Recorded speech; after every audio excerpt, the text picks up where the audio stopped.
30 মিনিটে সাভার থানাধীন পাখিজার মোড় থেকে একজন ভুয়া কর্নেল নামক একজনকে গ্রেপ্তার করে সাভার থানা পুলিশ। তো সে বিভিন্ন জায়গায় নিজেকে কর্নেল পরিচয় দিত এবং তার কাছে সবসময় সেনাবাহিনী এসএসএফ এর যে লোগো আছে সেটা, স্টিকার, তারপর ফরেস্টার ক্যাপ, এছাড়া ওয়াকি টকি পুলিশের সেটা বহন করত এবং একটা প্রাইভেট কার নিয়ে ড্রাইভার নিয়ে সে ঘুরতো। সে বিভিন্ন জায়গায় হুমকি ধামকি দিত যে আমি কর্নেল, আমি তোমাদের এই মামলাটা নিয়ে দেখতেছি, অথবা তোমাদের এই যে এর সাথে এই রকম দ্বন্দ্ব আছে, আমি এখনই সেনাবাহিনী পাঠাচ্ছি, পাঠিয়ে আমি তোমাদেরকে ধরে নিয়ে আসবো। এই নিয়ে আসার কথা বলে তাদেরকে হুমকি ধামকি দিয়ে বিভিন্ন জায়গায় প্রতারণা করে তাদের কাছ থেকে মোটা অঙ্কের টাকা করে।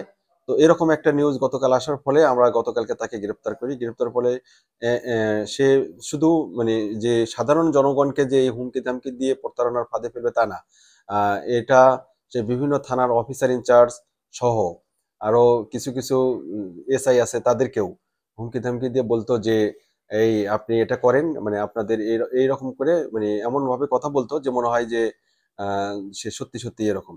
তো গতকালকে আমরা তাকে গ্রেপ্তার করেছি, তার বিরুদ্ধে মামলা প্রক্রিয়াধীন রয়েছে এবং পরবর্তীতে আইনগত যে ব্যবস্থা হয় সেটা আমরা সবকিছু গ্রহণ করব। জি স্যার, কালকে কোথা থেকে তাকে গ্রেফতার করা পাকিজা হয়? মোড় থেকে, সাভারের পাকিজা মোড় থেকে।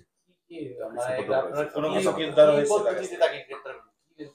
না, এখানে যে কয়েকজন ভিকটিম আছে তারা বলেছে এরকম। তো গতকালকে পাখিজার মোড়ে একজন ভিকটিম তাকে আহ, আসতে বলে যে আপনি এখানে আসেন।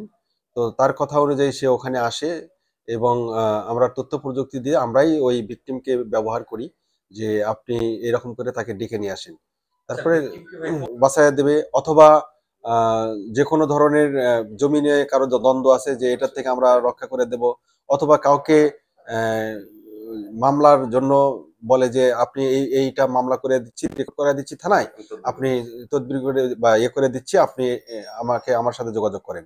এরকম করে সে ভিকটিম দেরকে কাছ থেকে অনেক মোটা অঙ্কের টাকা নিত। ধন্যবাদ।